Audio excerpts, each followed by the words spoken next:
बरसों पहले बिहार के एक छोटे से गांव के किनारे एक बहुत बड़ा पपीते का बगीचा था। दूर दूर तक फैले हरे भरे पेड़ों पर बड़े बड़े मीठे पपीते लटकते रहते थे। गांव वाले कहते थे कि कभी यह बगीचा पूरे इलाके का सबसे खुशहाल बगीचा था।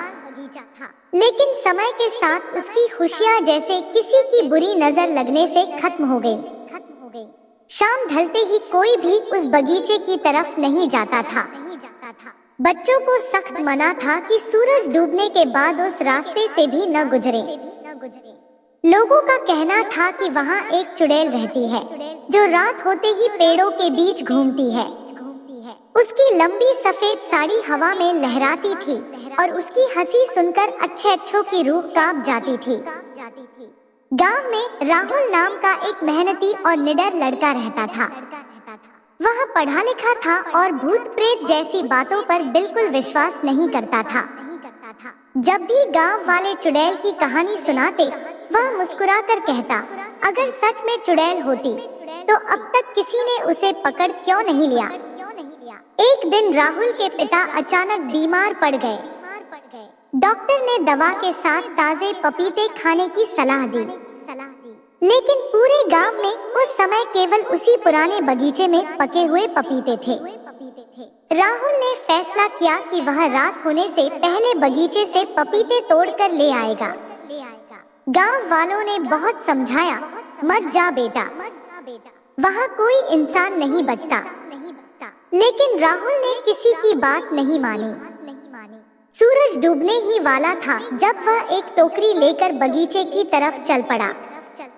बगीचे में घुसते ही उसे अजीब सी ठंड महसूस हुई। चारों तरफ सन्नाटा था। हवा तक जैसे रुक गई थी। पेड़ों की पत्तियां बिना हवा के अपने आप हिल रही थी। राहुल ने सोचा शायद डर की वजह से ऐसा लग रहा है। उसने एक पेड़ से बड़ा सा पका पपीता तोड़ा। जैसे ही पपीता टोकरी में रखा, पीछे से किसी औरत की धीमी हंसी सुनाई दी। ही, ही, ही, ही, ही। राहुल पलटा, लेकिन वहाँ कोई नहीं था। उसने खुद को संभाला और दूसरा पपीता तोड़ने लगा। तभी अचानक पूरे बगीचे में तेज हवा चलने लगी। सारे पेड़ एक साथ झूमने लगे। ऐसा लग रहा था जैसे कोई अदृश्य ताकत उन्हें हिला रही हो। राहुल ने पहली बार डर महसूस किया। वह जल्दी जल्दी पपीते तोड़ने लगा। तभी उसकी नजर दूर एक सफेद साड़ी पहने औरत पर पड़ी। उसके लंबे बाल जमीन तक लटक रहे थे। वह बिल्कुल स्थिर खड़ी थी। राहुल ने आवाज लगाई, कौन है? कोई जवाब नहीं। राहुल ने आवाज लगाई, कौन है? कोई जवाब नहीं आया। वह धीरे धीरे उसकी तरफ बढ़ा। जैसे जैसे वह पास पहुंचा, औरत अचानक गायब हो गई। राहुल के पैरों तले जमीन खिसक गई।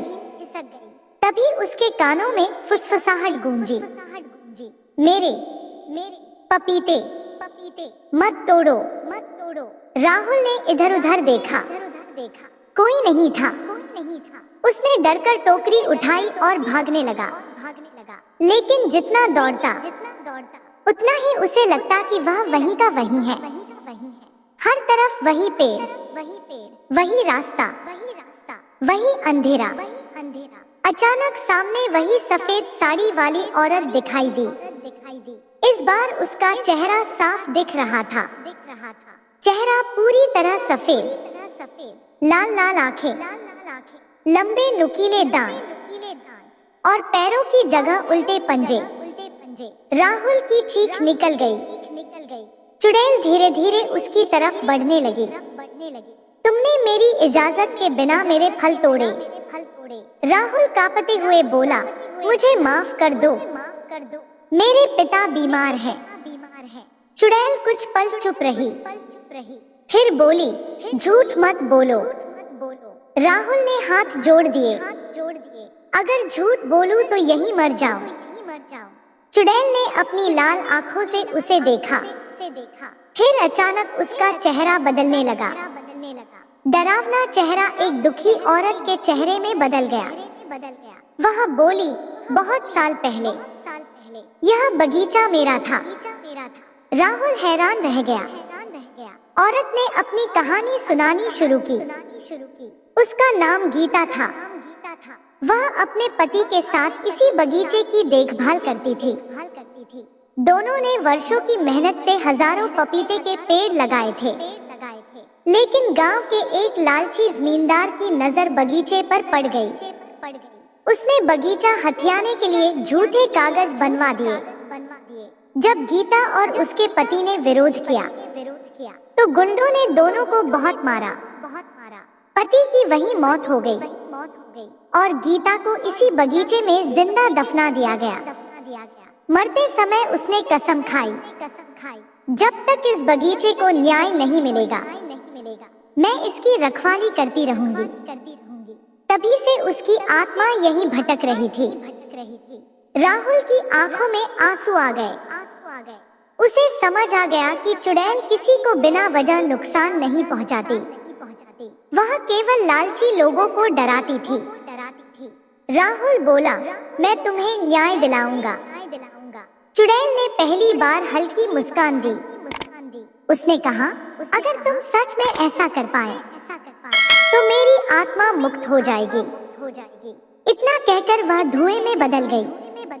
अगले दिन राहुल ने गांव के बुजुर्गों से सारी बात कही।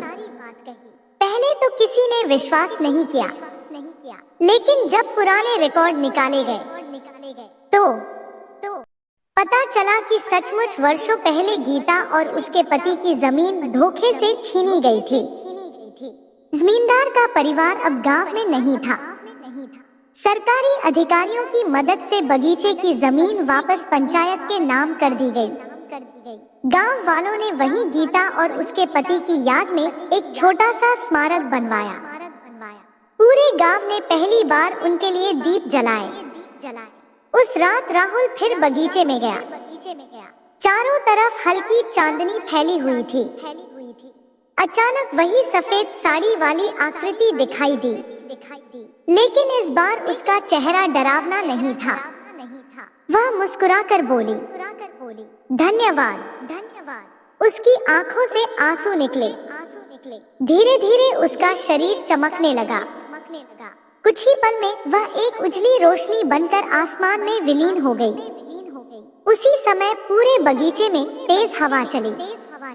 पेड़ों पर लगे पपीते जैसे और भी चमक उठे। अगले दिन गांव वालों ने देखा कि बगीचा पहले से कहीं ज्यादा हरा भरा हो गया था।